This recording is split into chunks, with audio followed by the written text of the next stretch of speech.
The drama surrounding the Cleveland Browns has reached a boiling point, and this time, it's not because of a loss, it's because of what didn't happen during a win.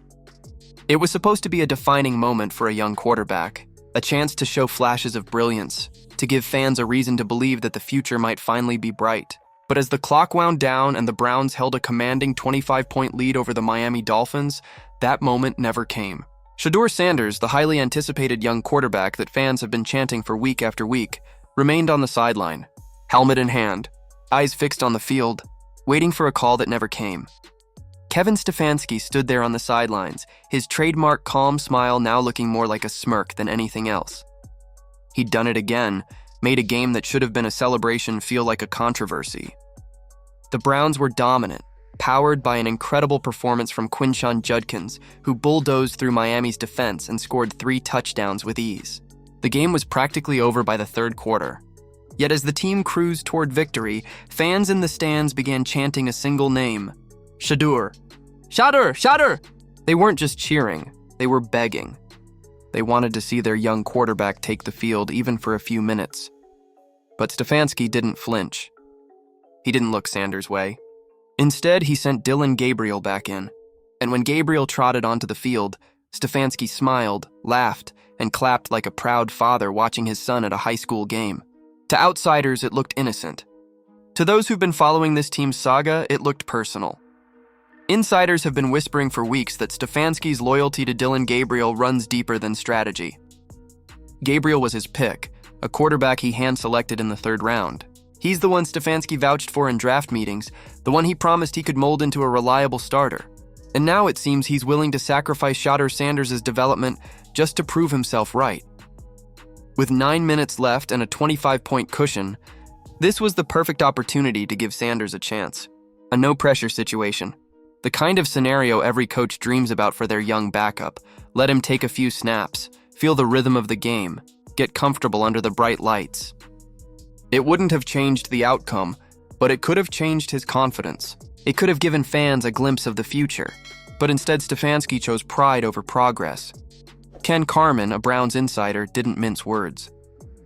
He called it a baffling decision, questioning why any coach in his right mind would leave a promising young quarterback on the bench when the risk was non-existent. 5 minutes, Carman said. That's all it would have taken. 5 minutes that could have built momentum, trust, and experience. 5 minutes that could have united the locker room around a young talent eager to prove himself. Yet Stefanski seemed almost to enjoy the spectacle of it all. As cameras panned to him on the sideline, he appeared relaxed, even amused, almost as if the entire situation was an inside joke only he understood. Analysts watching the broadcast couldn't help but notice his demeanor. Kevin Stefanski is making the Browns organization look like a Jerry Springer episode, one commentator said. He's making a mockery of the situation and enjoying it. And it wasn't just the analysts.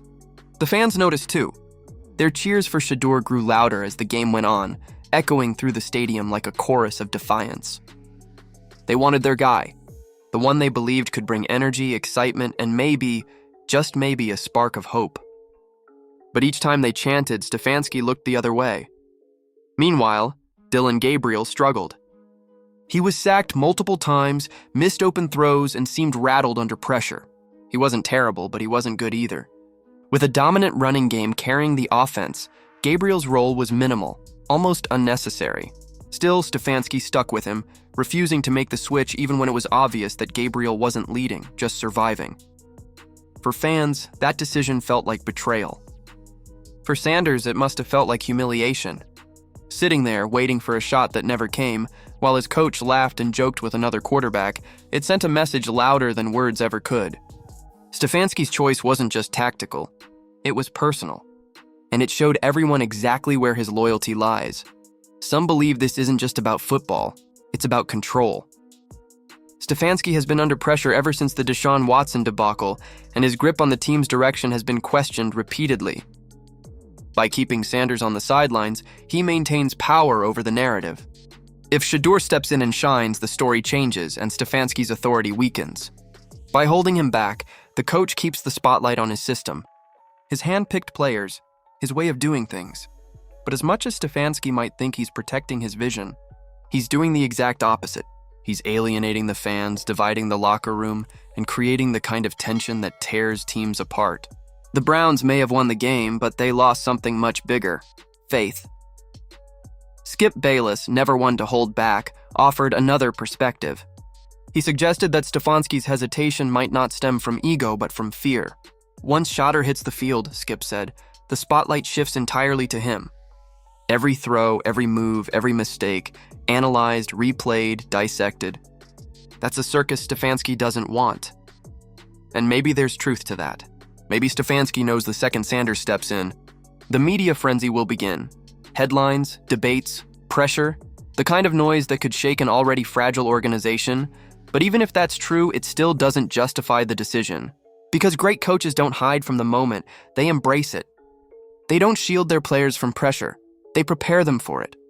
And if Stefanski truly believed in Sanders' potential, he wouldn't be protecting him from the spotlight, he'd be helping him shine in it. The irony is painful.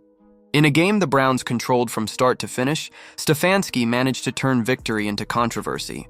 Fans left the stadium frustrated, confused, and angrier than they'd been after some losses. They weren't celebrating the win, they were debating the future. Why not just give him a chance? One fan shouted as they exited. What's he so afraid of?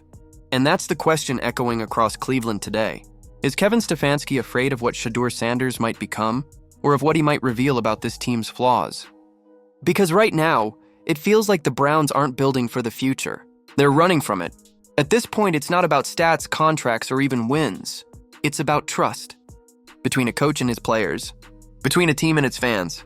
And if Stefanski keeps ignoring the voice of the people, those chants growing louder every week, he's not just risking a quarterback controversy.